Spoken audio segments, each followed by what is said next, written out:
Hello everyone, welcome to the second morning of the Sloan Sports Analytics Conference. This is the Career Playbooks presentation.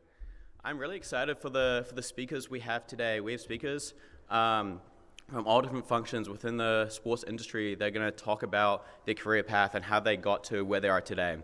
We have representatives from a bunch of different sports organizations, from LA Lakers, the Charlotte Hornets, ESPN, NFL, and Ticketmaster. The structure of today is each speaker is going to do roughly 10 minutes talking about their career path, talking about how they got to where they are today, and then Q&A. So get those questions ready for when the speakers come to the Q&A. First up, we have Michelle Wang, the Director of Strategy at Ticketmaster. If you'd like to come to the stage.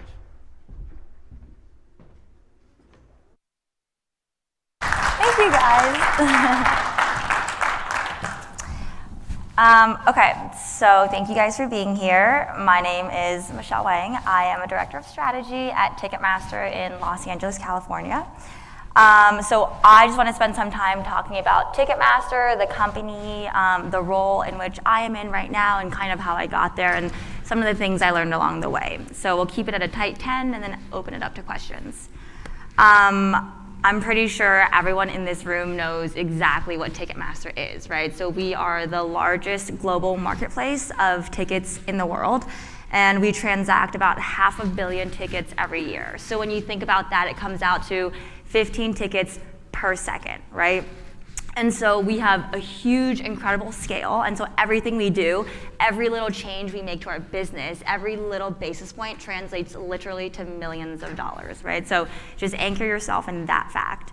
Although Ticketmaster is not necessarily a fully dedicated sports organization, sports is a huge part of our business, right? And so you think about TD Garden locally here in Boston. The Celtics, the Bruins, those are both our clients, right? These sports teams. At the same time, the NHL, the NBA, these leagues are also our clients. Then you layer on the fact that TD Garden itself as a venue is also one of our clients. And then we have the fact that Live Nation is our parent company, and when they put Beyonce or Justin Bieber through TD Garden, that artist, that content holder is also our client, right? So although we are called Ticketmaster, we actually serve a lot of different masters. So it adds a really interesting layer of complication and complexity to our business that actually keeps it super interesting.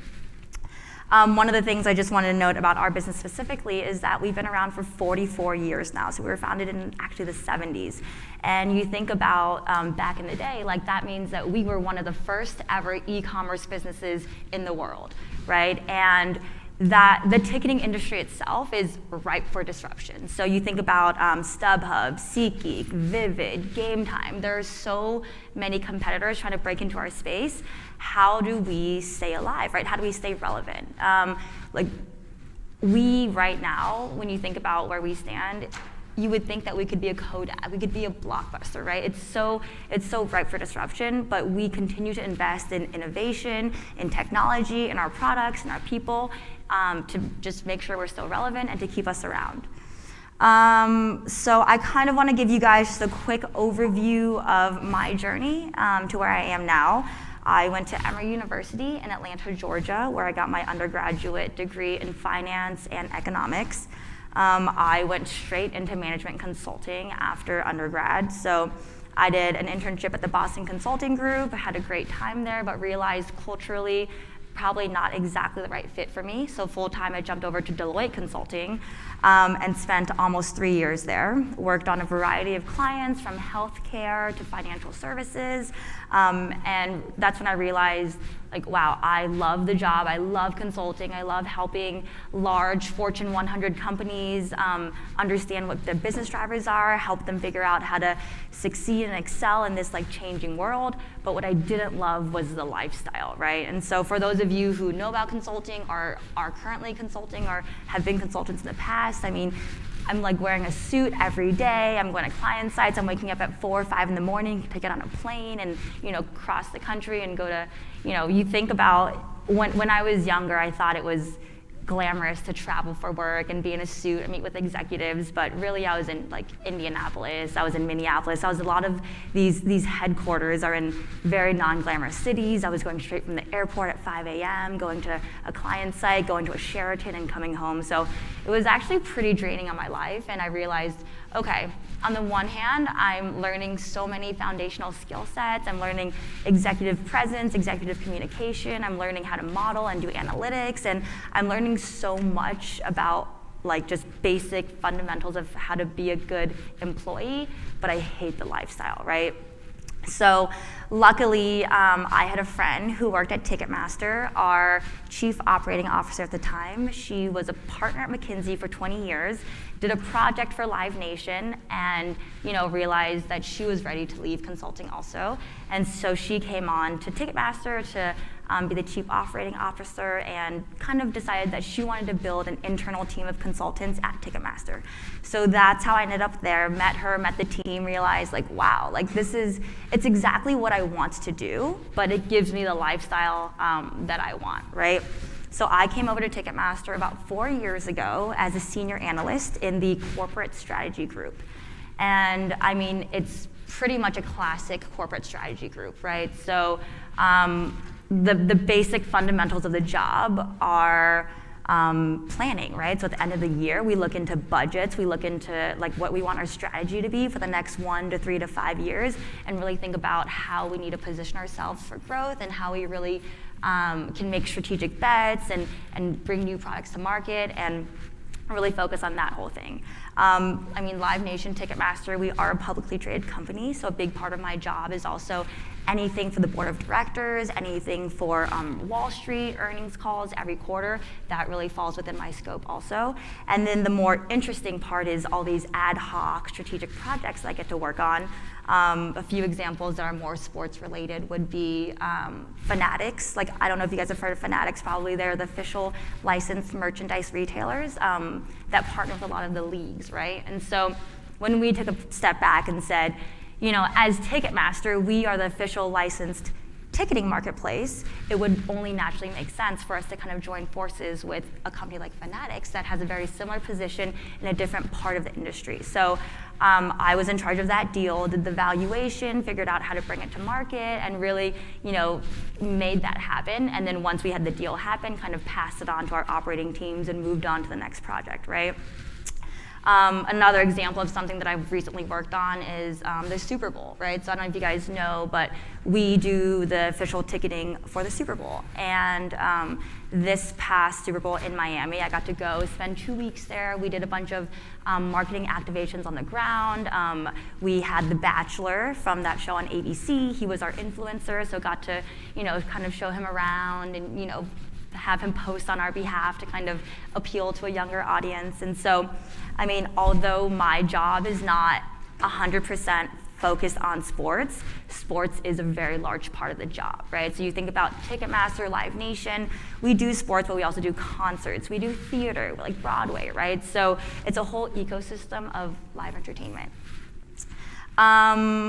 So yeah, I mean, where that kind of takes me now is, it's actually interesting. We just hired McKinsey, which is another consulting firm, to help with a project that we're working on. And so in my role now, I am the engagement manager on the other side. So I am their day-to-day contact. I help them set the strategic vision for the goal, right? And I'm really the liaison between our executive team, the McKinsey working team, and really bridging that gap with my skill set, knowing what we want to get out of this project we're working on, and knowing what they can bring to the table, and kind of just bridging those together. So it's interesting because I think that at this point in my career, I've really come full circle, and I started in consulting, did my entire journey, realized it might not have been the best fit for me lifestyle-wise, but now I'm really just on the other side of that, so it's exciting. I guess all that just culminates to a few things that I've learned along the way that I want to share with you guys. The first, which I think is pretty apparent from my story, is you have to know what you want, right? One of the things that I've really realized in the last few years since I've started working in my career is that as a student, I always thought, I want this job, I want them to like me, like what can I do to position myself best for the company, right? And then quickly I realized like it's actually really a two-way conversation, right? Because every company is, and you guys will see this, is so different based on leadership, the culture is different, the working hours, it's all across the board, it runs the gamut, right? And so for me, I'm a big lifestyle person, right? I work really hard, but I love living in LA, I love having a life, I love hanging out with my friends, and so really finding an organization that I could balance the two together and not have to compromise growth in my career just because I wasn't working, 120 hours a week, right? So that I quickly realized was very critical to me and something that I've found in Ticketmaster that I love. And also just working in an industry that I know, right? I love going to concerts, I love going to sports games, and I love going to Broadway shows. And when I was working in consulting, I remember I did a project for a hospital where I had to evaluate their peri-operative services and MRI machines and CT machines, and I just didn't really care, wasn't that interested, but just kind of did it and went through the motions because it was work, right? So one of the key unlocks for me in my career has been really joining the two, work I like with a lifestyle and a passion for the industry that I'm in. The second thing that I've really learned in my career so far has been, being open to different opportunities. If you had asked me even 3 years ago, if I would end up at Ticketmaster working in entertainment, I would have just laughed, right? I was living in New York for a while. I thought, I want to be in banking, I want to be in consulting, I want to be in New York in financial services, I want to be like at the center where it all is. And I realized, opportunity here, took it. Great opportunity there, took it. And that's kind of led me to where I am today, right? So I think, and I hear this a lot from a lot of other people that I speak to, and when I see people that I really respect who have ended up where they are in their career, it seems like no one has really, a lot of people will know what they want and make a straight shot to that, but a lot of times it seems like, you just have to go where the opportunities are, right? And especially breaking into sports, right? People are always talking about, how do I break into sports? How do I work for a team or a league? Sometimes it's not always that simple. Sometimes you have to realize, you might come in through sales, you might come in through analytics, you might come in through research, but at a certain point you will get there. But just being open to opportunities, and I think, at least for me, has been very successful. And the last thing I will say, which is something that we really emphasize at Ticketmaster, is, EQ and RQ are just as important, if not more important than IQ, right? You'll meet so many people along the way. We have a policy, we don't hire assholes, plain and simple, right? You have to work with these people so often. We often joke, I spend more time with my colleagues than I do with my family, right? And so you have that in mind. You think about this person that you met 5 years ago who was an intern could in a few years be someone critical, on the LA Lakers, that you want to do a deal with, right? And so one of the things that I've really admired about a lot of my mentors and people that I respect is that they treat everybody with respect, no matter whether they're an intern or an executive, and I really think that that'll go a long way, right? And so, that's my story. That's kind of where I ended up and how I got here today. And so thank you for letting me share that with you guys.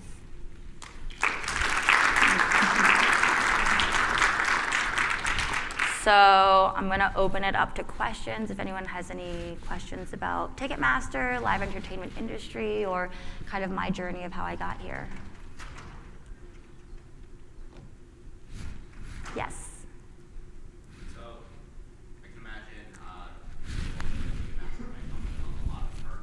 Yes. Yeah. There's a lot of perks.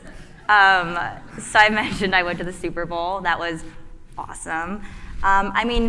Pretty much any concert or sport, any event or music festival that you want to go to, we ticket. And so, I mentioned relationships and how it's so important to maintain those relationships. If you just know somebody in the business, you can pretty much go to anything. I love Elton John. I probably saw him 6 times in 2019. I didn't pay for a single ticket, and I only saw him in suites, right? So it's like you get very spoiled. Like if I have to go GA to something, I just won't go anymore, right? So like it comes with a lot of perks, but fundamentally those perks are really open to those who build and maintain those relationships. And yeah, I mean, we have LAFC is it's a soccer team in LA, one of our newest clients. We go to every single game, right? And at this point in time, it's like you don't really even need a ticket to get in. You just need to know the person who's in charge of the tickets, and they will take care of you. So yes, there are a lot of perks, and it's really fun being in the role I am now. Yes? How important do you think it is to specialize in consulting versus staying general? Does that kind of impact where you go after consulting? Yeah, I mean, I think it depends on when you leave consulting, right? So when I was in consulting, I was very much a generalist. Like I mentioned, like the moment I got into consulting, I knew like, wow, I don't like this. But I recognized the importance of the skill set that I would build, right? And so I think that the beauty of what consulting brings to somebody in the workforce is that, number one, executive communication, right? Being comfortable around CEOs and CFOs and knowing how to speak to them and how to present to them and how to really influence behavior, right? Because at the end of the day, everything that you're trying to do is you're trying to get somebody to do something and make a decision that will either better the business, that will better your career, right? And so that's one thing I learned. Obviously, the analytics, data, modeling skills are critical, right?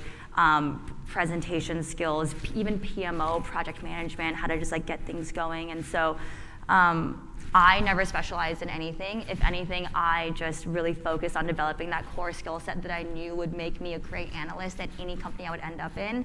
But with that being said, we have seen a lot of success in people who do specialize in certain verticals or certain functions who are able to come into a role and play a very specific role in an organization. I mean, even now at Ticketmaster, I'm still a generalist, right? I'll work on a concerts project, I'll work on a technology project, a go-to-market project, a partnership deal, right? And so for me, it wasn't that important, but I do think it really depends on at what point you want to exit consulting.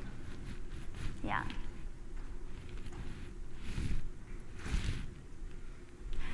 Okay, oh, yes.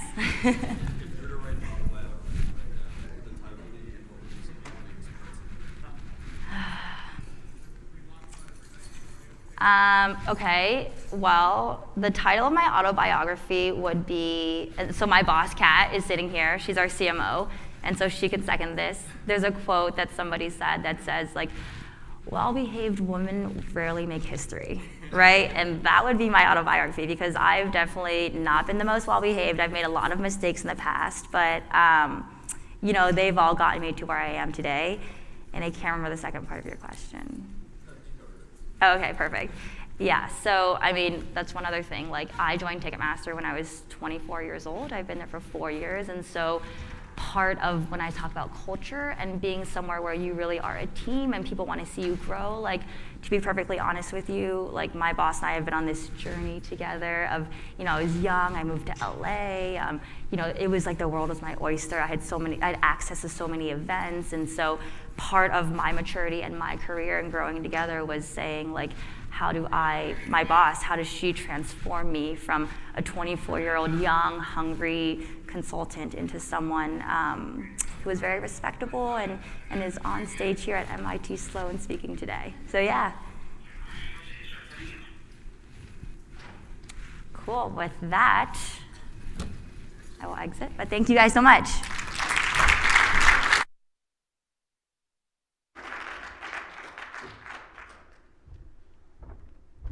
Thanks, Michelle. Next up, we have Laura McGugan, who is the Director of Sports Science at the Charlotte Hornets.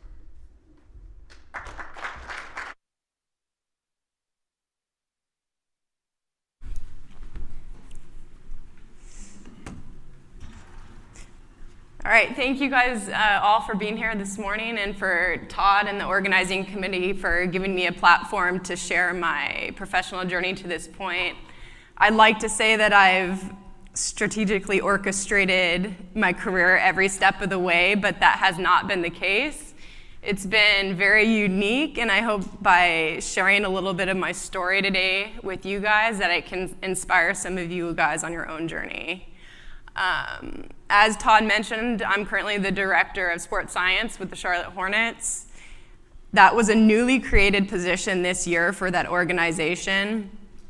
I was tasked with building and implementing an athlete monitoring framework to answer the organization's questions surrounding injury risk, player performance, and player readiness. So much of my role there with the Hornets is helping to refine the training process and to facilitate an informed player-centered decision-making processes there. Being a sports scientist is a complete 180 of what I set out to do after graduating college. I was a two-sport college athlete, and during that time, I enjoyed training for my sport more than I actually enjoyed playing my sport.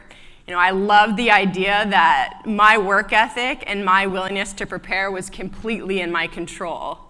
And once I found out that strength and conditioning was an actual profession, that's what I set out to do. And the day I graduated from college, I went and I sought out what were considered the top internship programs at that time. And after completing these internships, I took a graduate assistant position at the University of Montana, where I did my graduate degree, and I was an assistant on the strength and conditioning staff there.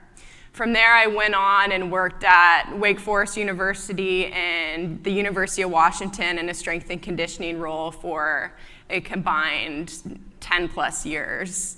But over time, I started to lose a little bit of that passion towards strength and conditioning.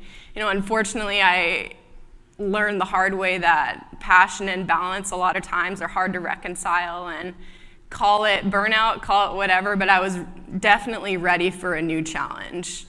However, the thought of changing professions terrified me. I had never even considered a plan B. The day I graduated college, I knew what I wanted to do, and I poured my time and my heart into my athletes and my job, and I was good at what I did. And I honestly didn't think I could ever be good at anything else. So after years of struggling with the direction that I wanted to go, I eventually left the collegiate setting and took a job with the United States Soccer Federation in a sports science role. And I thought that this would be a really great opportunity to upskill in the evolving field of sports science, and I really enjoyed immersing myself in a new field. The difficult part of this position, however, is that I was often on my own at these camps, at these training camps, learning a new profession. And I knew that if I really wanted to become a true sports scientist, that I needed to step back and build a more solid foundation of best practice. So from there, I quit my job and I took an internship with the Oklahoma City Thunder in a sports science role. A lot of people were questioning me what I was doing, leaving my job, a paid job, to take an internship when I was 30 years old. But that's where my instinct led me. At Oklahoma City, they had two very highly regarded sports scientists who I sought out and identified that I want to be mentored by those people and I want to learn from those people. So I took that job, and it ended up being the best decision of my professional career. When I was at Oklahoma City, I was surrounded by people who invested in me and challenged me to grow both personally and professionally. And during that time, I learned the importance of chasing jobs based on people above anything else, because you put yourself in a position of natural strength when you work with people who share the same values and have the same vision as you do. So after a year, I left Oklahoma City and took the director position with the Hornets. So in a year's time, granted I had a lot of work experience leading into that, but I went from an internship to a director position. And those same people that were like, oh my God, what are you doing, were now, how did you do that? And my response to that is, yes, I took a leap of faith, but I was willing to drop my ego. I was willing to become a beginner again, to pivot and lose money, to sacrifice comfort, to look stupid, to question myself, to have people question me. But I stepped into my instinct, and that led me to where I am today. We were asked to talk about a couple lessons that we've learned along the way, and I've learned a lot of lessons, and I think I've sprinkled a couple of them in here already, but I'll speak on 2 additional ones. The first lesson I've learned is the mantra, be where your feet are. And what that has meant to me is to take advantage of every opportunity that's right in front of you right now, because you do not know how quickly that something can happen for you. And to step into the moment, because the moment is always right, and it's where you're meant to be to lead you to where you're going tomorrow. The second lesson that I've learned through these years is to work on developing my character as much as I do my professional skill set. Reading in particular has fundamentally changed the way I think and who I am as a person. Reading books on adversity, leadership, communication, faith, you name it. We all experience setbacks and disappointments in our career, but if you lack the proper character traits, resiliency, grit, if you lack those soft skills, you are going to be rocked to the core when you face any type of that adversity. And believe me, I've experienced it myself. So I've learned by developing those character traits, it's not only helped me to dig into the process and maximize my professional abilities, but it's given me the opportunity to take a step back and reevaluate myself and learn to push forward instead of seeing adversity as an obstacle that I can't overcome. So those are just a couple lessons, and that's what I've got. So any questions?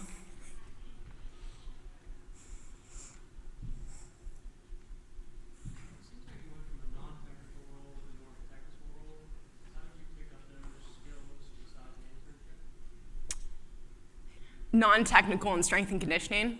Yeah, just more of an IT role, it seems like, with sports science versus strength and conditioning, or is maybe I don't have a great understanding for you. Right, I mean, there's different skill sets, but at the end of the day, I'm working with people, and that's the most important skill set. And I was hired knowing that I didn't know everything I needed to know, with the expectation that I would figure it out. So yes, there are new skill sets involved in a sports science role, but the skills I developed in my previous role have prepared me for that. And, just like everyone in here in their profession, I'm still learning and growing every day and developing those skills.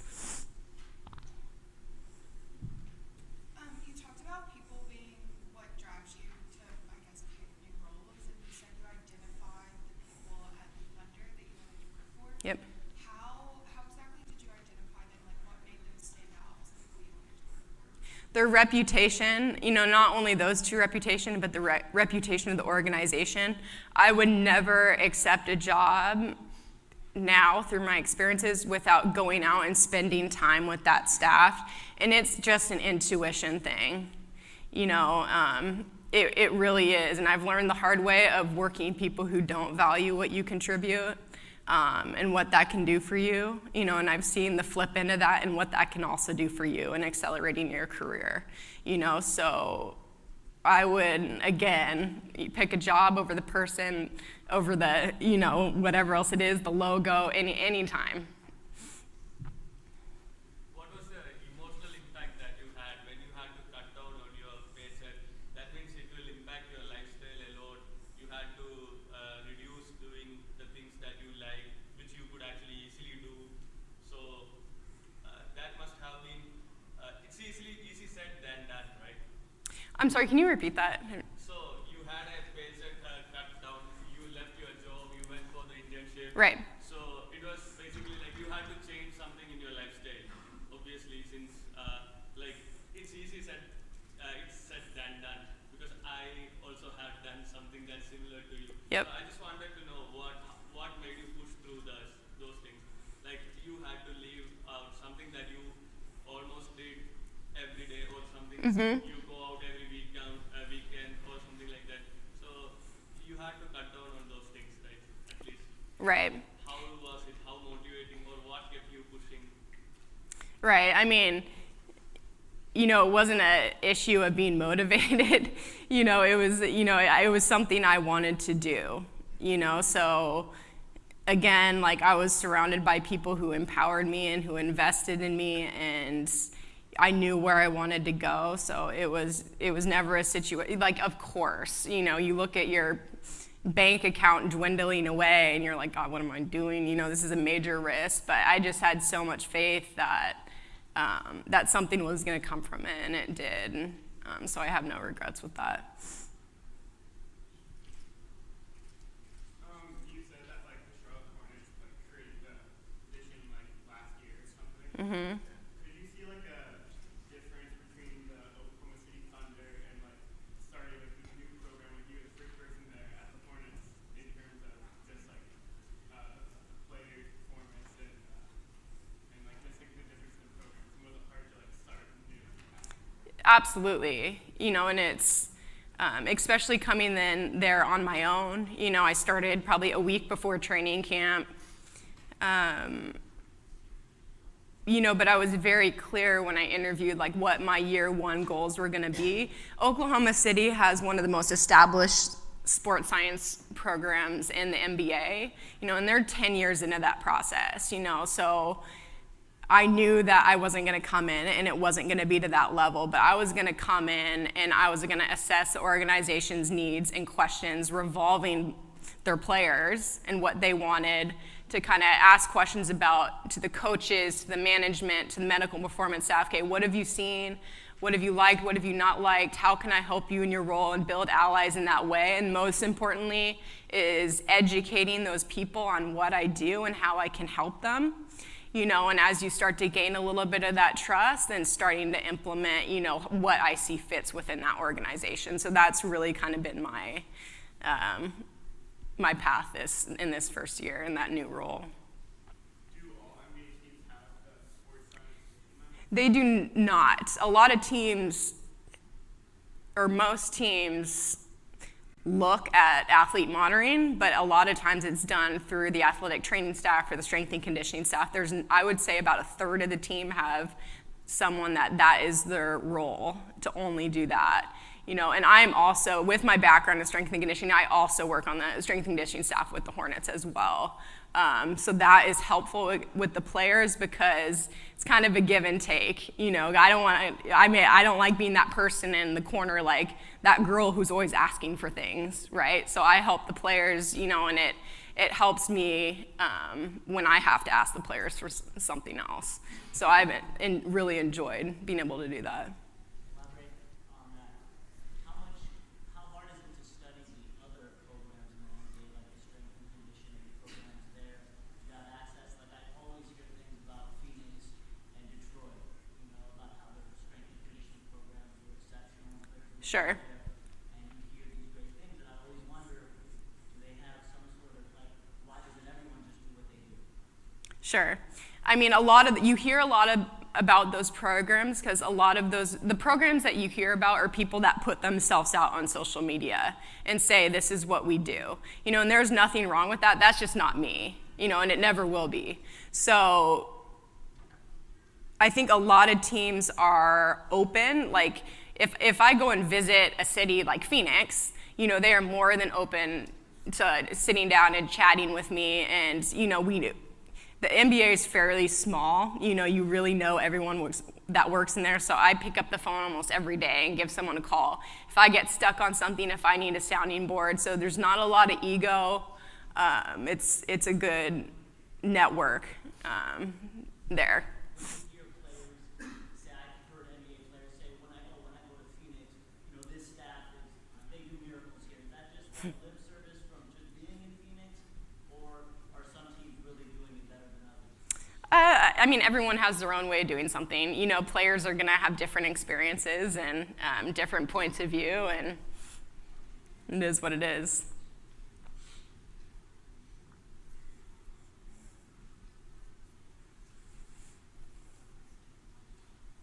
All right.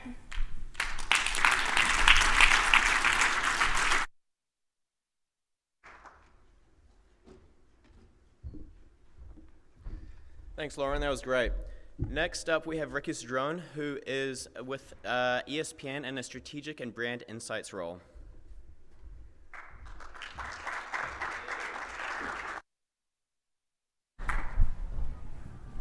All right, good morning.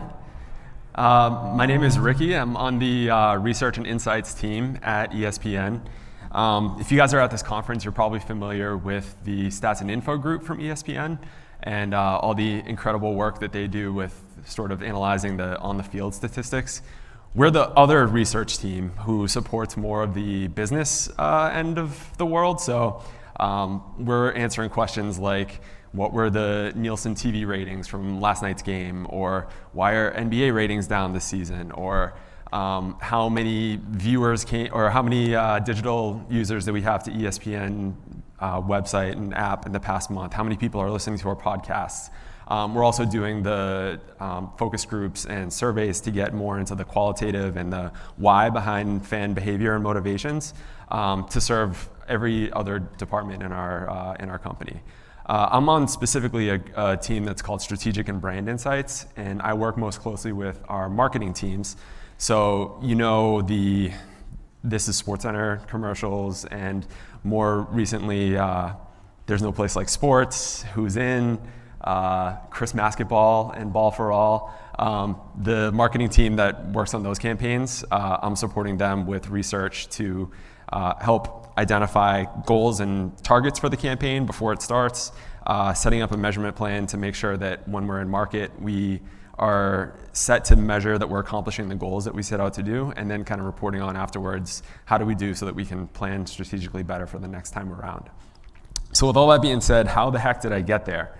I'll go back to when I was a junior in college at Dartmouth up in New Hampshire. I was an engineering student. I was also a sprinter on the track team.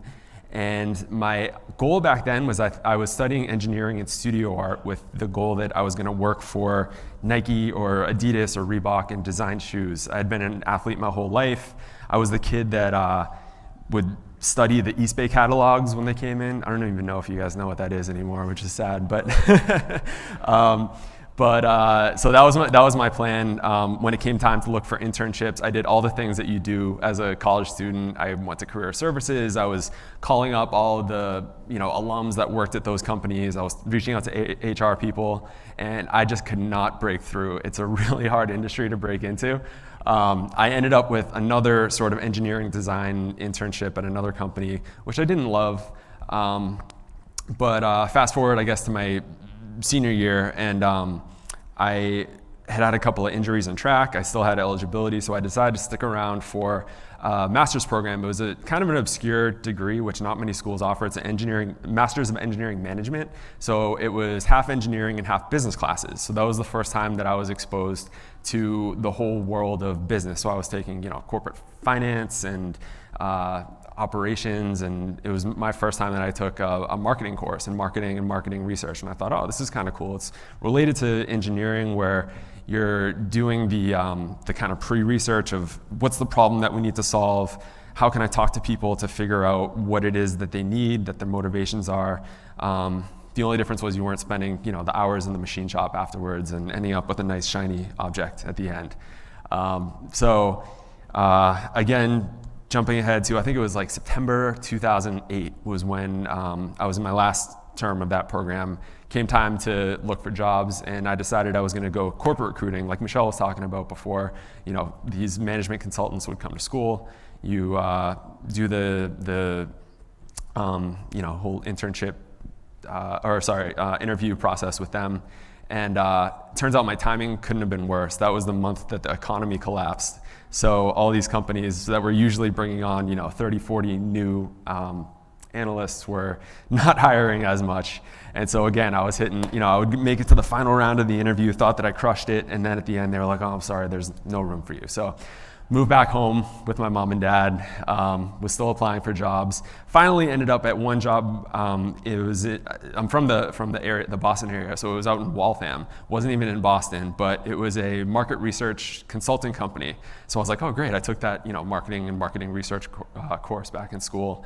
The company was called MAPS. It was part of a larger umbrella owned by Kantar and Millward Brown, which, if you're in the market research world, is kind of the behemoth there. And they took me on, they hired me. It was both the best and most challenging first job that I could have had.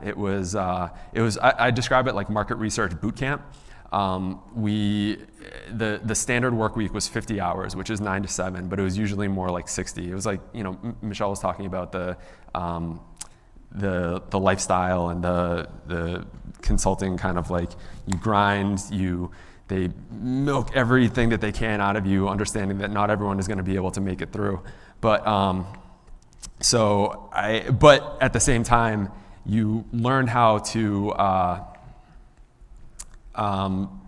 They taught me how to have attention to detail, which was critical. Like the quality of the deliverables that they were putting out was the utmost importance, because you couldn't. If we were giving something to a client, it had to be 100% correct. So you had a 70-page research deck, and the entry-level people were kind of combing through every single number, making sure that every stat test, every number was correct. We were running through 100 different survey links to make sure that every single piece of branching logic was correct. So it taught me about the attention to detail. It taught me about how to take huge reams of numbers and come up with a story and deliver that in like an intelligible way. And that's something that I'm applying today. So, anyways, wouldn't trade that first experience for the world. But once I got 3 years in, sort of hit that crossroads of, all right, the longer I stay here, the more entrenched I'm going to get. Do I want to keep going down this path, or kind of pivot and find something that's a little bit more manageable of a lifestyle? So I did what I'm sure everyone job search has done, is just kind of spray and pray your resume out there. I was must have applied to 100 different jobs, and I was trying to hone in on like, okay, how can I take my skill set that I have now of market research, but apply it to something that I'm interested in? So I was looking in, at sports, entertainment, media. It happened that ESPN was, where I was spending a lot of my free time, where on my lunch breaks, I was reading the website. I was obviously watching games every weekend and every night when I got home. But I didn't have a connection or an in there. It just so happened that I got lucky, and the one actually out of all those ones that got back to me was ESPN. And I think it was, I was very specifically qualified for this one role, and I think that there was certain must have been keywords on my resume or something that had matched up, and it was ad effectiveness and brand tracking and things like that this role that I interviewed for was that they got in touch with me about. So went down to New York, went through that whole interview process, thought that I crushed it, did the take-home project, sent it in. I knew that I nailed it, and I didn't get the job. And it turned out after the fact, they told me that it was just sort of a mismatch of the level that I was at versus what I was interviewing for. And so I was down in the dumps again, was like, okay, I guess I can do this consulting thing for another few years and try again. But actually a few months later, ESPN got back in touch with me and said, hey, we had this other job open up. It's sort of similar. Why don't you come in and interview for that? So I went through the process again, interviewed, take-home project, crushed it, and this time it worked out. So that was 8 years ago now, and I've been there ever since in this research and insights role. I've always been sort of in the marketing support role of that. While also, there's been a lot of like structural changes around me, and obviously the sports media world has changed a lot since 2012 when I came in, and we were swimming in money and on top of the world, and we've had to do a lot of adjusting and adapting and so forth. So I guess some lessons that I've learned from my time at ESPN that I can impart to you guys. One would be to always be proactive. It's very easy to kind of get stuck into the box of your job description and just kind of do what you got to do to get by every day. And there's nothing wrong with that, but like if you want growth, and you're going to kind of build a ceiling for yourself if you do that. But if you want growth and opportunity, and for example, for me, when I came in, we were only supporting the media team on the marketing side, but there was this whole world of brand marketing that there wasn't really a formal research support function for. And I said, hey, why don't I set up some meetings with those guys? Started doing that, made some more connections there, and now I'd say that our relationship with the marketing department is as strong, if not stronger, than any other group at ESPN. And that was just something that nobody was telling me to do that, but I saw an opportunity there and made some things happen. At the same time, I would say patience is important too, and that was something that our big boss, Jimmy, talked about yesterday, where I've seen a lot of people who come in and they're not getting exactly where they want to be within 6 months, and so they look elsewhere. It's sort of this grass is always greener mentality. But I think there's something to be said about, grinding it out, doing the hard work that needs to be done with kind of a longer term vision and goal in mind. That's another thing I would say, is just to make sure that you have both short term and long term goals. We have every year as part of HR, we have to kind of set yearly goals, but there are things that pop up along the way. You get sidetracked on different projects, but I always try to take a step back and check in every few months to make sure that what I'm doing is putting me on the path towards what I want to be doing eventually in the longer term. I would say always just be adaptable and eager to learn and grow, and I would never have known 2 months ago that we're going to be doing, experiential marketing is going to be more important this year. So all of a sudden I have to learn how to do some more in-person activation type research. So there's always opportunities that are going to pop up. Like I said before, you don't want to pigeonhole yourself into just your job description, and always be a student, curious, ready to learn and grow. I think other people have talked about this, but make strong relationships. And I don't mean just, adding people to your LinkedIn network and things like this, like relationships with the people that you work with every day. Because for me, there's going to be if you're in data or in research, our job is by definition almost a support role, where we're providing information so that other people can do their jobs better. And if you treat that as an opportunity to help somebody be better at their job, then they're going to have more value and respect and want to work more closely with you. So that's something that I've done, is just kind of be humble, not try to have the spotlight and the credit on me, but just use my work to help other people get their job done, and then in turn build relationships in that way. And then the last thing I would say is just to be, this is more of like a kind of mushy life thing, but just be grateful. I think it's easy, like I said before, to think about it. I don't mean like be complacent, like, oh, my life is great, but I have, on days when I have a frustrating day or I'm overwhelmed, have to take a step back and say, hey, I got a pretty cool job. Life is good right now, and that motivates you to want to do more, but also not to have like not to be too much in a negative headspace if things aren't going exactly like you will and like you would like. And I think that just will help motivate you towards achieving those goals that you set for yourself. So I apologize if I went in too many different directions there, but that's about all I have to say, and I'm happy to answer any questions that anybody has.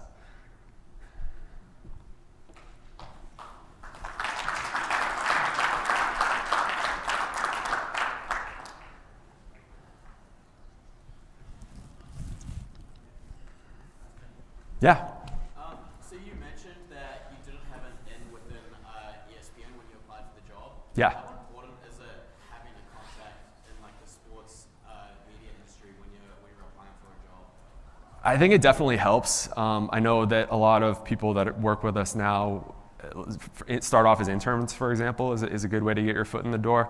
It always helps to get your resume passed along by somebody that you know to make sure that you at least get eyes on it. But I guess I'm living proof that you can kind of there are people that are reading your resume if you're not just sending it off into the abyss. So actually, one thing I would say is I learned that it helps to have different versions of your resume that you're sending out. So you don't just have like, this is me, this is take it or leave it. Like, try to tailor it if you can to the position that you're applying for, because just because you have 3 different job experiences doesn't mean that each one is going to be as important for each role that you're applying for. So sorry, I kind of pivoted from where you asked, but I think it definitely helps to have connections, but there are ways in without. And I think that if you're trying to break into an industry where you don't have any experience, if you do any sort of like volunteer work or projects on the side or things like that, can always help, and feel free to add those to your resume as well. This is sort of a tangent, but like my wife, for example, she works at a company that does, so she had been at a job that was like a legal tech company, and she didn't love it, and she was trying to get into more of like a creative design role. So she wanted to work for this company that did graffiti murals, and there was no connection at all. So she took on a side job as doing, she was just volunteering with a girl that had a startup doing that same sort of thing, and was not getting paid for it. She was just putting in it, and that ended up being a connection that she made to get in with this other. So stuff like that happens all the time, where if you, just because it's not an official paid position, start a blog on the side, or do a passion project, and stuff like that will be a way that you can break in if you don't have any connections. B, what's up? So I know that right now, like even speaking out of my own experiences, people kind of tend to change jobs pretty quickly. Mm-hmm. You've been at ESPN for 8 years, which is kind of an anomaly. Yeah. So it's kind of over those 8 years, what's kept you sort of interested besides, ESPN sounds really great. But Yeah. After a while, a job is a job, right? So what makes Yeah. it so interesting? Great question. I am lucky in that, because I'm sort of like the only person that does this, or the part of this small team that does marketing research, I get to touch every sport and every property. So I can go from, NBA in the morning to NFL in late morning to fantasy football so there's no day is the same, and there's always something to change it up. And then not only that, but I just think that like taking on new challenges, looking for new, just embracing the challenges of the new. Maybe not every job is going to be like that. There's definitely some jobs at ESPN where, all right, if you're just in this very kind of like turnkey, you're doing the same thing day in and day out, there can be some monotony in that. But that's an opportunity where, like, all right, there's nobody that's stopping you from going out and creating new opportunities, or for looking for new challenges and things like that. So I think that's what I've done, is just embrace change, embrace the new things that are coming at me, and try to keep it different.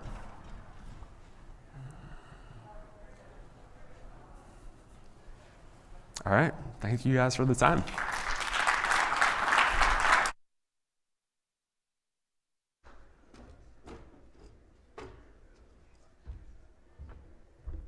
Thanks, Ricky. Next up, we have Blake Stuchin, who is VP of Digital Media Business Development at the NFL.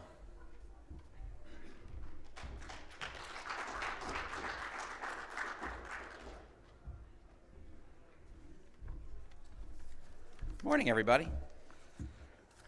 My name is Blake, and I'm going to tell you a story. 10 years ago, in March 2010, I went to the Sloan Sports Analytics Conference for the first time. I was finishing my MBA at NYU Stern. I never thought I would work in sports. I never even thought to work in sports. No, I came to Sloan with my friends Mohan and Sach because I just thought this sounded like the most fun, most ridiculous, nerdiest way that you could possibly spend a Friday. And it was. We bought cheap student tickets. I took a Chinatown bus up from New York City to Boston. We crashed at my friend's parents' house in the suburbs. The conference was one day back then. The panels that year included such creative titles as Basketball Analytics, Football Analytics, and the visionary one, Baseball Analytics, which I'm pretty sure I saw Buck Showalter tell Nate Silver that he invented on base percentage. We've come a long way. I laughed, I learned, and I discovered that Twitter is a great platform to participate in conversation about live events. To give you a sense of what Twitter was like back then, hashtag SSAC trended nationwide that day. But more on that later. I had a great time at my first Sloan Sports Conference in 2010, and I left, and I never thought I'd be back. I was asked to speak to you today about my career. I grew up in New York City in the 90s during the first dot-com bubble. From a young age, I've always been fascinated by people and how they communicate. I taught myself to write code in high school because I was excited about the potential of being able to make something that people could interact with all over the world. I started my career as a 17-year-old web developer working as an intern at Young & Rubicam Advertising, which is now part of WPP Group, the global holding company. It was 1999, and my job was to build websites for Fortune 500 companies.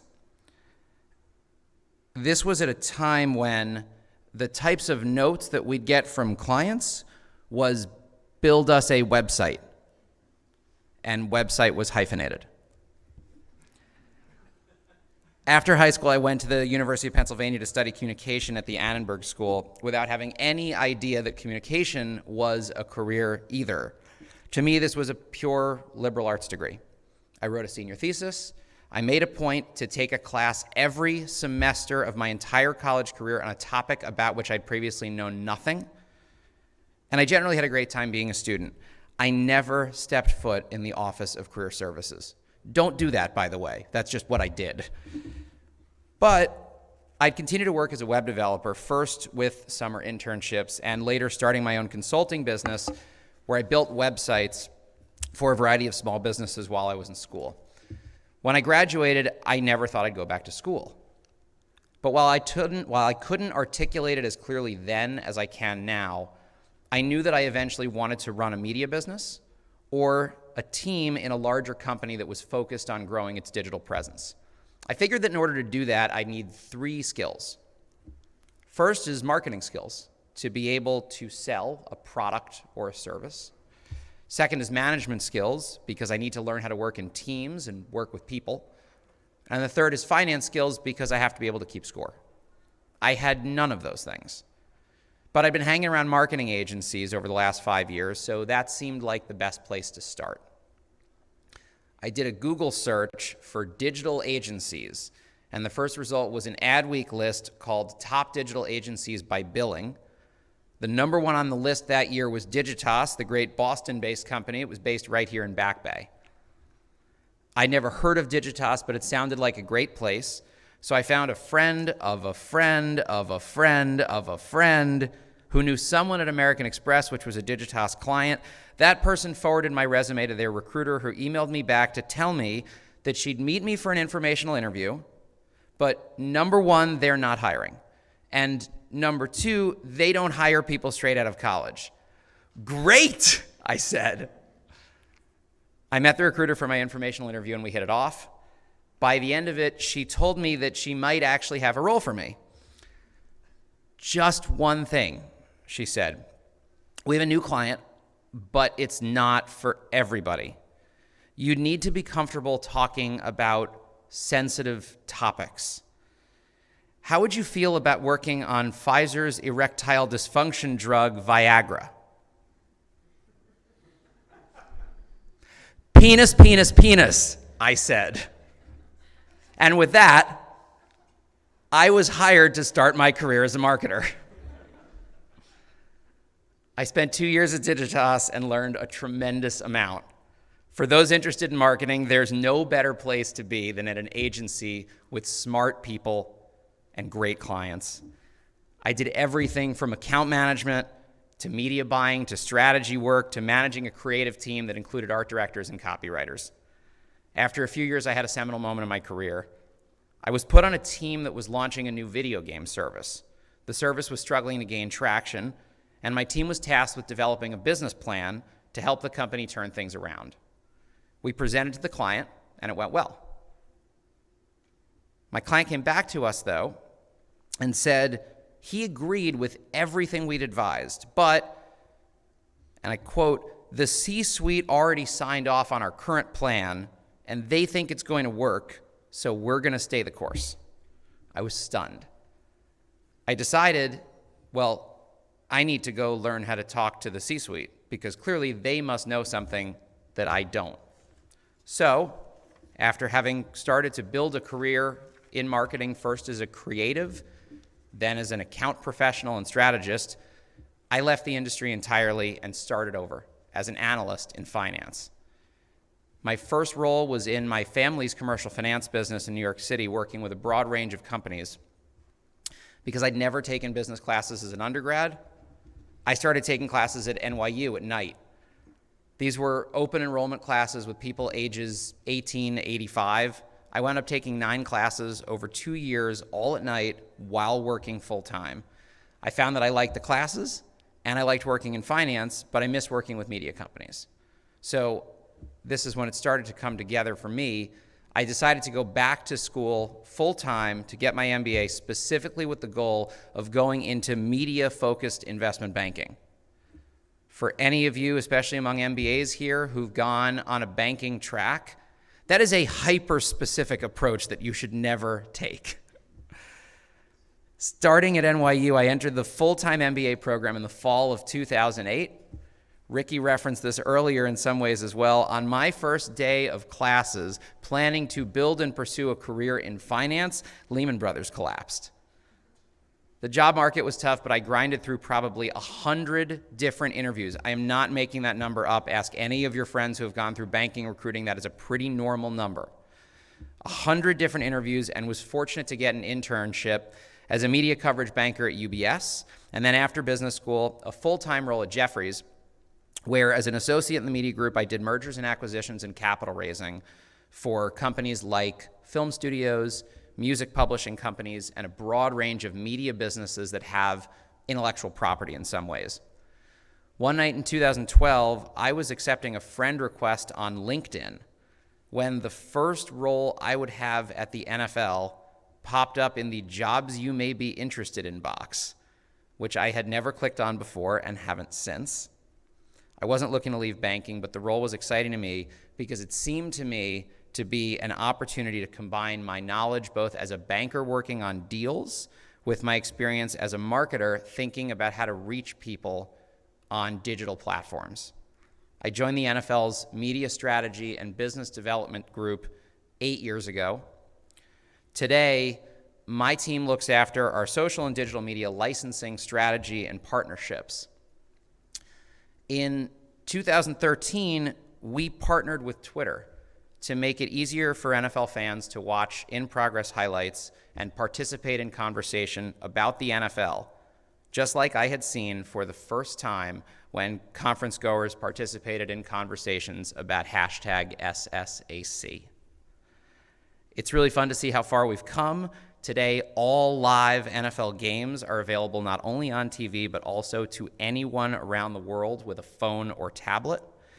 NFL Digital Media produces amazing content every day of the year across NFL.com, Twitter, Snapchat, YouTube, Reddit, Giphy, Facebook, Instagram, and TikTok. These are all new platforms for us in that time. So on this 10-year anniversary of my first time at Sloan, it's really special for me to be back here now talking to you from a stage that I never thought I'd see again after I came here just for fun. So thank you for letting me share my story with all of you, and now I welcome your questions.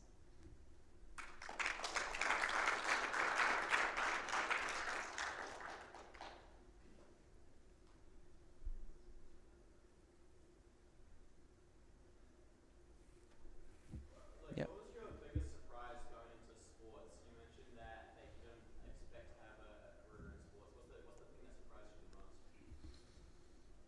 how interrelated it is to literally every other form of entertainment and media. It's a fact that's pretty well known now, but sports is television and it is media, particularly in this country. 94 of the top 100 shows on TV last year were live sports. The vast majority of those were NFL games. We think about that every day in what we do. It's also the fact that as a former marketer, the brand appeal of sports is something that transcends virtually anything else. It's incredible to say that in a time that's so many of our institutions are fairly polarized, there aren't many other things that can cut across any type of party lines and reach people of all different varieties from all different walks of life. Sports are unique in just how much people care deeply about what they do and what they mean. The NFL alone, we have 183 million fans in the US. That means if you're not an NFL fan, your neighbor is. It's a pretty incredible thing and something that I take humbly and never forget. Yeah. You talked about making a commitment to take classes and things that you didn't know anything about each semester. Which one was the most helpful? And if it's different, which was the most interesting?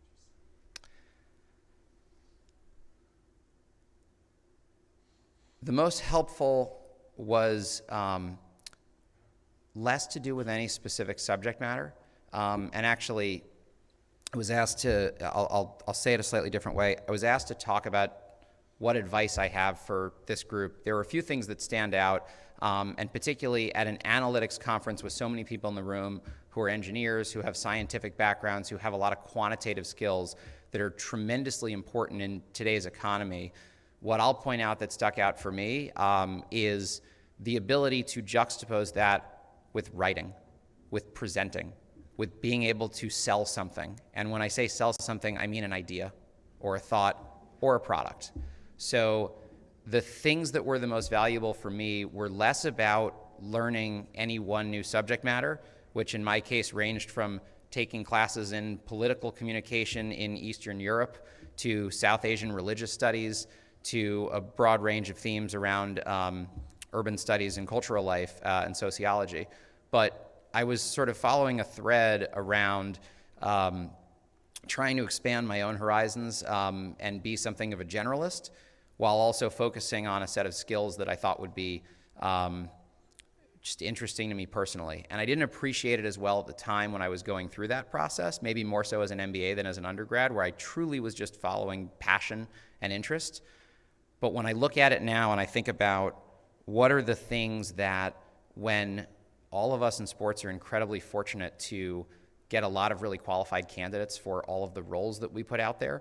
And so for so many of the people that we meet with, often the difference between the person who is good and the person who is great as a candidate comes down to the quality of the questions that that person asks.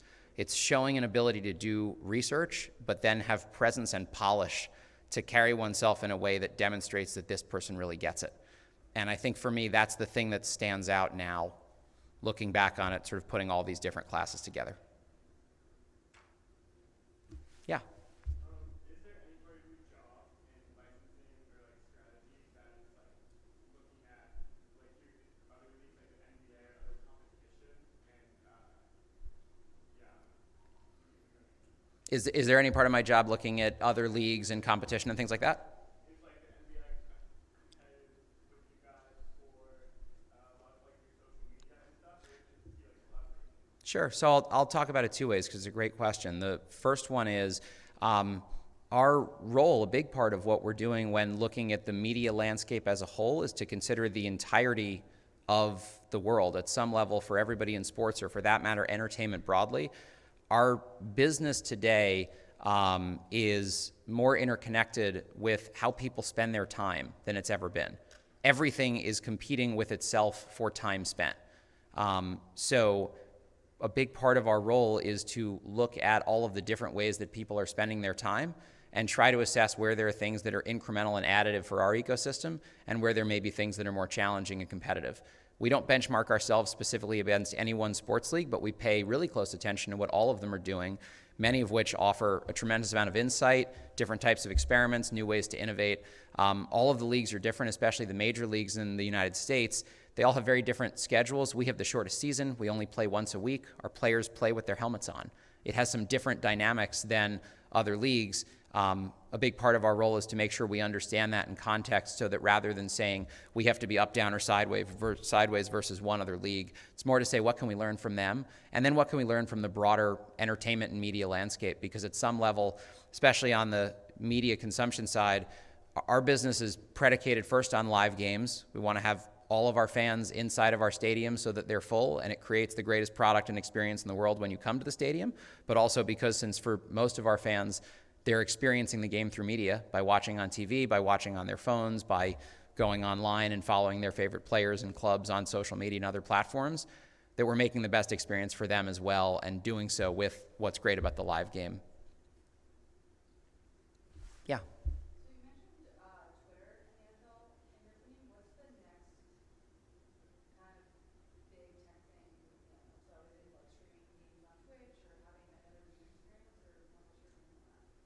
Yes. You know, the question broadly is what's the next big thing for the NFL media? I don't pretend to have a crystal ball. One of the things that is so exciting about the role and why I think for me, 8 years into being part of this team, I'm as excited as I've ever been for what's to come is the fact that we're seeing a rate of change in media that I think is unprecedented since the golden age of television. Things are changing faster than they ever have been.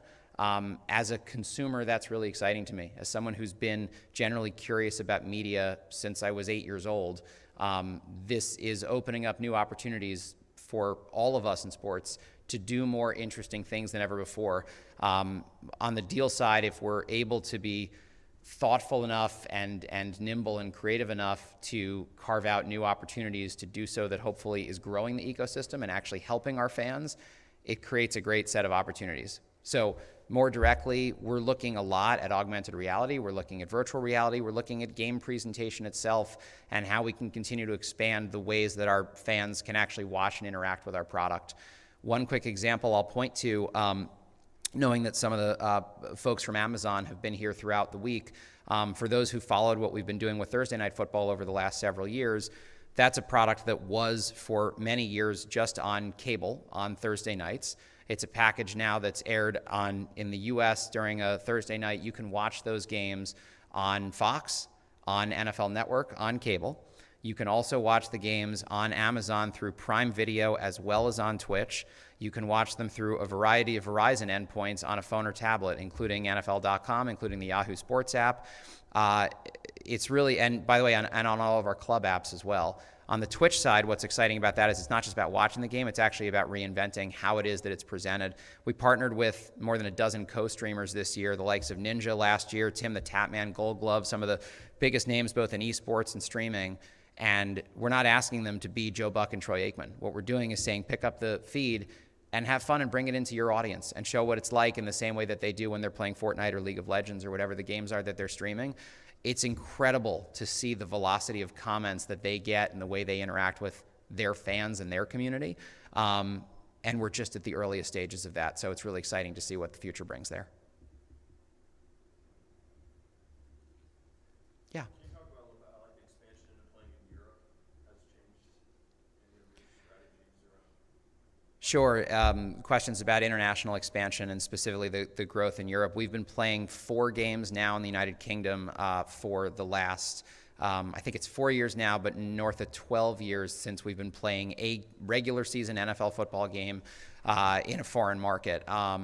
It's been really exciting to see. So that's 12 years now that every single game has been sold out in the largest venues throughout the UK. We're playing in 3 specific stadia there now, Wembley Stadium, Twickenham, and now the Tottenham Stadium, which is particularly exciting because that's the first stadium in the world that's a regulation English Premier League pitch, as well as directly underneath it an NFL stadium with an NFL locker room, a regulation NFL locker room, which for those who've played the game is non-trivial to build and have out there, a regulation NFL locker room sitting in the middle of London right now. Talk about how far we've come. So it's really exciting to see what that looks like. We're also playing a game annually in Mexico City, looking at a host of other markets. International growth is an area that is specifically of focus to us and will continue to be for some time. There are certain key territories that we focused on, in particular, the UK being one, Canada, Mexico, Germany, Brazil. We're distributed around the world, but we know that we have the unique challenge of being a sport that literally is called something else outside of our home market. There's no other sport in the world that I know of that has that unique issue.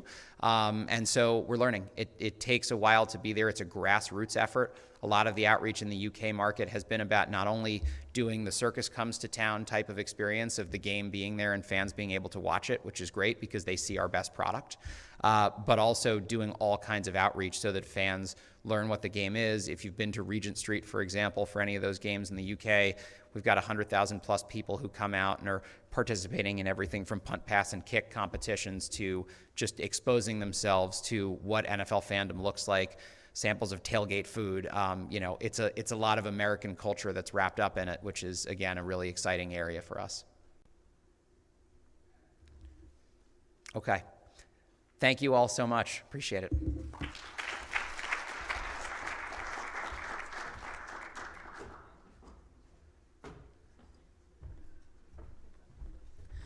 Thanks, Blake. And for our last speaker of the day, we have Christina Khosravi, the Director of Business Analytics and Strategy at the Los Angeles Lakers.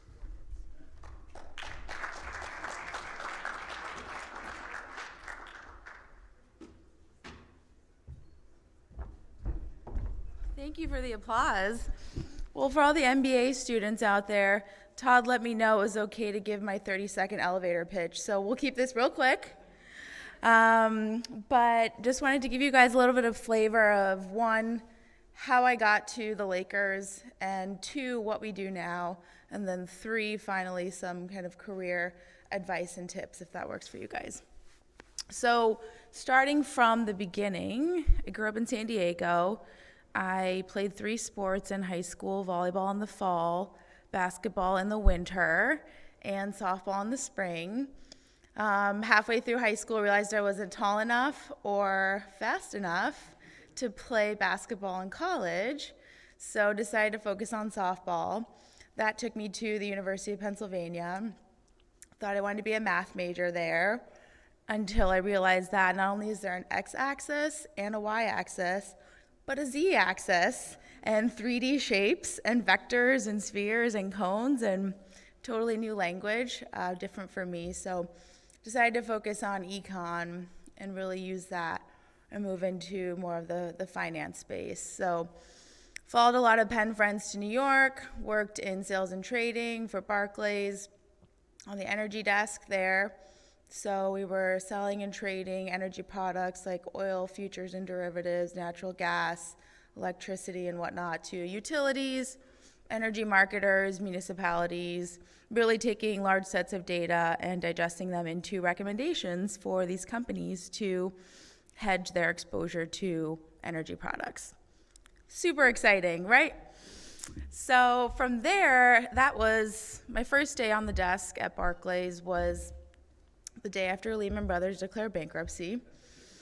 And Barclays decided to absorb all of Lehman's bankrupt assets. So our analyst class went from a class of 6 to a class of 12 on the energy floor. So we really went through a full sort of set of kind of testing and really weeding out those individuals that wanted to really stay in energy and those that wanted to move on. So I ended up staying and worked there for 4 years, even though the sort of nature of the energy business was changing. Really liked working with numbers and really liked talking to people. So from after probably year 3 or 4, realized that I wanted to kind of change careers.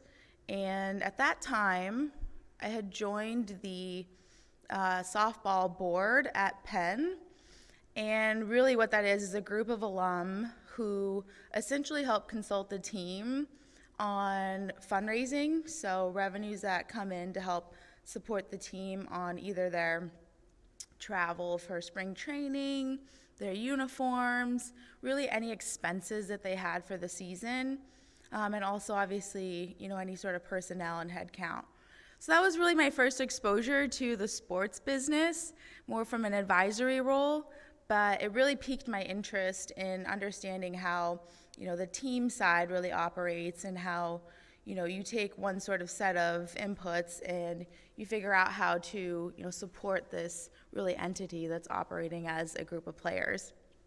So from that interest, I decided to apply for my MBA, went to UCLA, wanted to get back home closer to family in San Diego, and really used those 2 years full-time to network with all of the teams in the Southern California area. So right after UCLA, started my first job at the Clippers, used my finance background to really transition into a financial analyst position there. I started there 2 months after Steve Ballmer bought the team. So my first project was to take a blank Excel spreadsheet and build a budget from scratch for the entire company, which was a great experience because I got to learn how different departments function, what's important to community relations versus ticketing versus sponsorship, and all the different entities that really drive revenues but also drive the fan experience. So I worked at the Clippers for about 3 seasons, but really wanted to transition more into data analytics and strategy. So a position opened up at the Lakers, and I ended up applying and getting that job there to really help build out the team and our structure within sort of building a data culture at the Lakers there. So it's been 3 seasons now, and we went from a staff of 1 3 years ago to a staff of 4 full-time now. So we have a CRM and data strategy manager who's managing all of our CRM and our data warehouse. So really any information that's known about our fans is managed by this one individual. Then we have a digital analyst who manages all of our KPIs with respect to marketing. So social media, email, website, mobile app, all of that sort of insight generation and KPI reporting runs through her.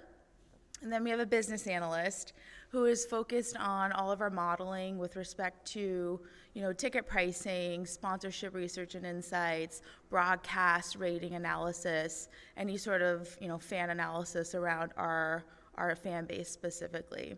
So that's sort of how we're organized internally. Our motto is to drive results with access to insights. So we're really set up as that sort of internal consulting hub for the company on the business side. So any, business, planning or ideas that a different department wants to put together, they'll come to us, we'll sit down, we'll layer out the objectives, the resources, and then the plan to really address and tackle these sort of business thoughts head on. We really interact with all departments internally. We work with management, we work with all the department heads. Each of my staff members has relationships with all the departments. So it's a very centralized group, and our goal is really to provide different sort of scenarios for each of the department heads to help guide their decisions. But with that being said, our 2 main priorities are to drive revenue for our revenue departments, the ticketing team, the corporate partnerships team, and obviously broadcast is big for us. And then 2, to create any sort of process efficiencies and workflows that can either be automated or, free up a little bit more time for, people in other departments that might want to tackle other projects on their plate. So those are the 2 big initiatives there.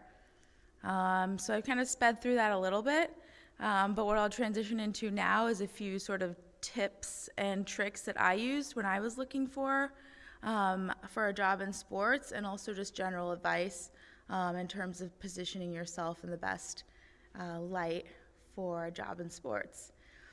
So for me, while I was in school, I tried to take as many coffee meetings and phone calls with individuals that worked either in analytics, finance, or any sort of strategy positions on the team side. I spoke to league individuals as well, but really tried to pick apart what the main priorities were for each of those individuals, and also offered to provide an extra set of hands for any items on their to-do list that they hadn't been able to get to for a few months or could use another set of eyes on. And so from that sort of process, either cold LinkedIn messaging or grabbing coffee or, hopping on the phone, really sort of built that network within LA specifically. And then secondly, if you have ideas or you have a portfolio of projects or a 3 to 5 page deck that you've put together on a specific idea or project that you've kind of had working on the side, that's always great to have when you go into these meetings or when you follow up with an informational or a coffee chat, in terms of having a piece of tangible material that you can show someone that you're eventually looking to work for what your work would look like. That's really helpful to be able to visualize and sort of set yourself apart. So those are the 3 areas that I wanted to walk through. If you guys have any questions, I'm happy to take them now.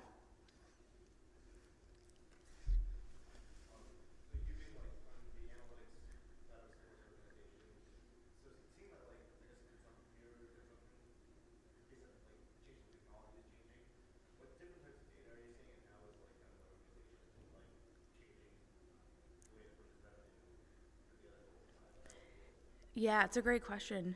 Yeah, so what we're noticing a lot is that the fan experience for us is around creating that sort of customized, personalized, convenient experience, whether you're in arena or you're watching the game from home. So being able to show up to the arena and not have to pull out your credit card, having everything sort of seamless in front of you and experiencing the product from the perspective of really, if you're with your friends and you're there for a social experience, making that sort of the priority for you. If you're there, because you're a diehard fan and you need the stats in front of you, having those accessible so you're not having to pull out your phone. So that's sort of understanding the behaviors of our fans is really important to us. So as much as we can survey, as much as we can use tools to really, address those types of needs from our fans, we'll put ourselves out there for that.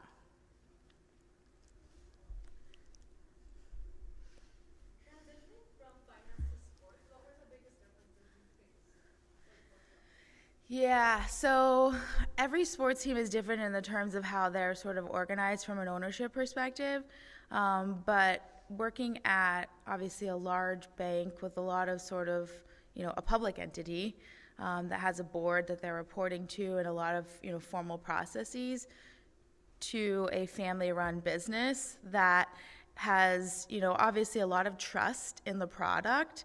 And, specifically at the Lakers, we've gone through the business cycle of winning and losing and winning and losing many times. So there's that confidence in that the process and the hope of sort of getting back to that winning team is there.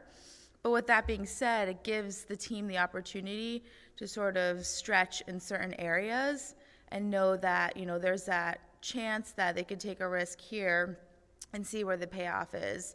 Whereas, at a public company, there are obviously shareholders and, a board to sort of approach. So there's a little bit different kind of, thought process that goes through there. But generally, hardworking, sort of strategy-oriented with objectives and, goals set out kind of translates into both worlds.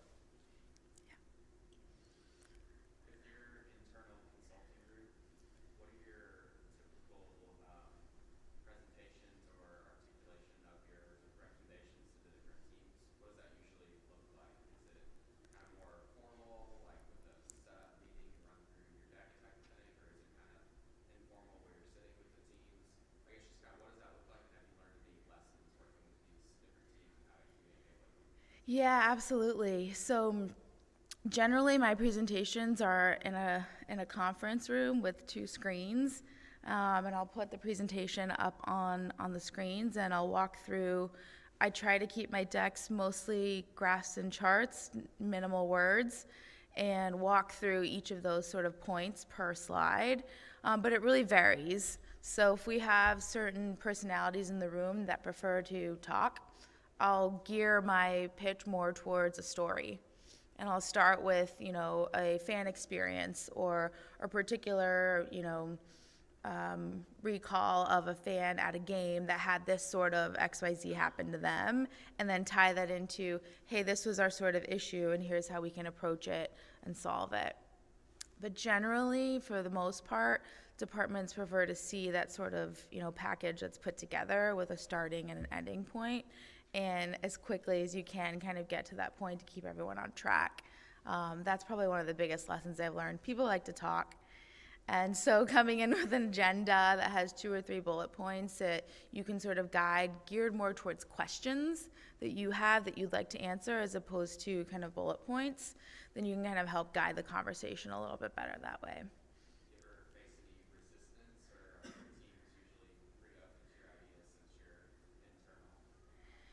Yeah, so the way we position ourselves is we're here really to support and guide your opinions. So there are individuals that have been with the team for 20 or 30 years that have really good gut instinct, and their gut is generally right. So we're there to say, hey, here's the data that supports your gut decisions, but also here are 2 or 3 other ways to look at this, idea and think about potentially supplementing your gut or thinking of another way to approach an issue. Yeah. The Lakers is a team that's always had a lot of star power.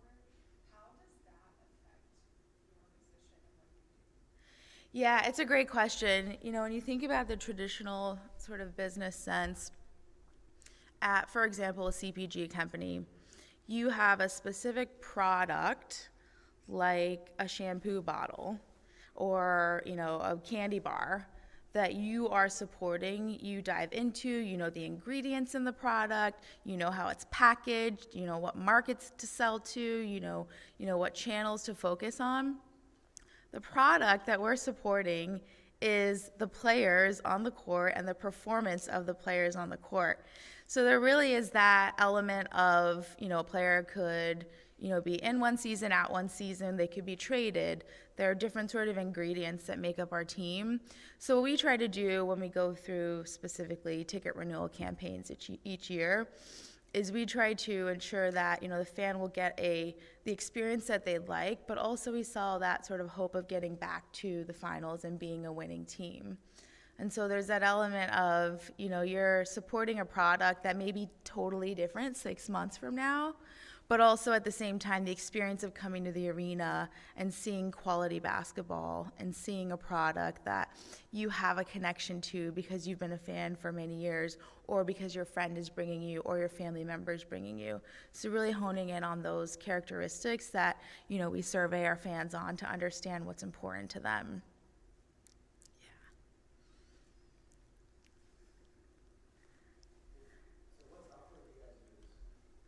What's that? Software. Yeah, so our tech stack is developing as we speak, but the main software that we use on the CRM side is Salesforce and Core. And then our data warehouse product is also on Core. So those are 2 sort of biggest pieces on the analytics side.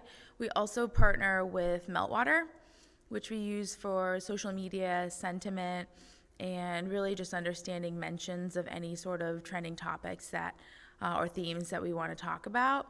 And then we also, obviously our ticketing system, we're on Ticketmaster and Access. So we have 2 platforms there. And then obviously all the social media platforms and insight platforms there as well. Yeah. Was your team involved in the decision to sign LeBron? And what kind of data points y'all got there? It's probably an easy recommendation, but I'm curious what that process looks like. Yeah, no, it's we're really happy that he's here.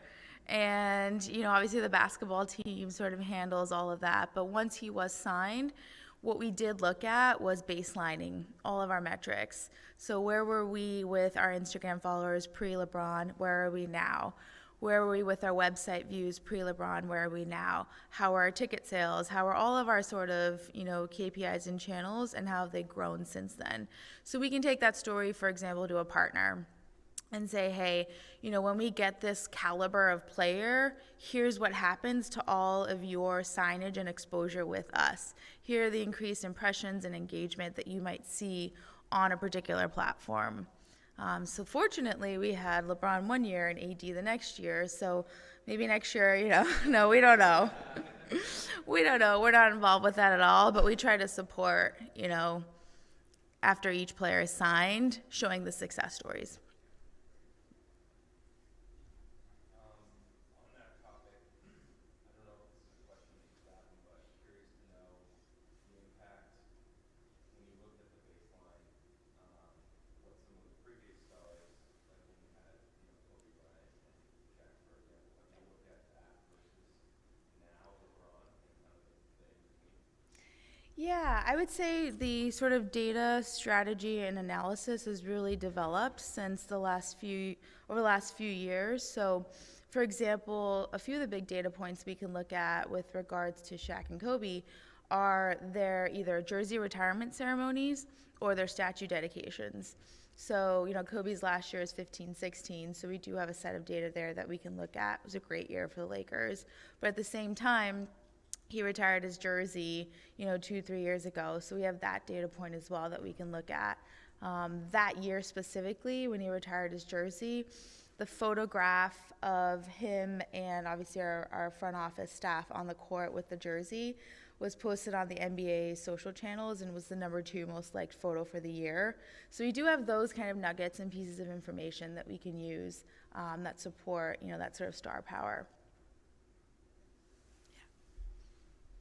Anyone else? How do you prioritize one project over another when, I've seen some situations where everyone thinks that you're asking for.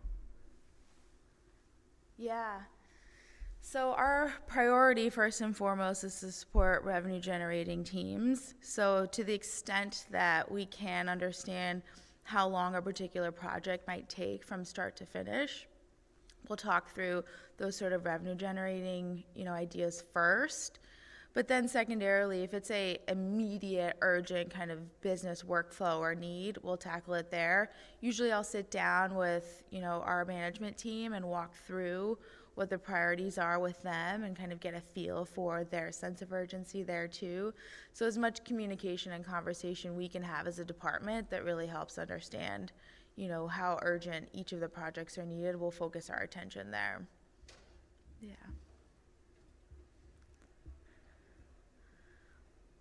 Okay, thank you everyone.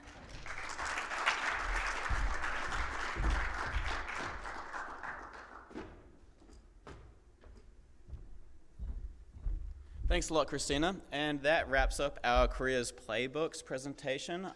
But please join me in thanking our presenters once again for the time and effort.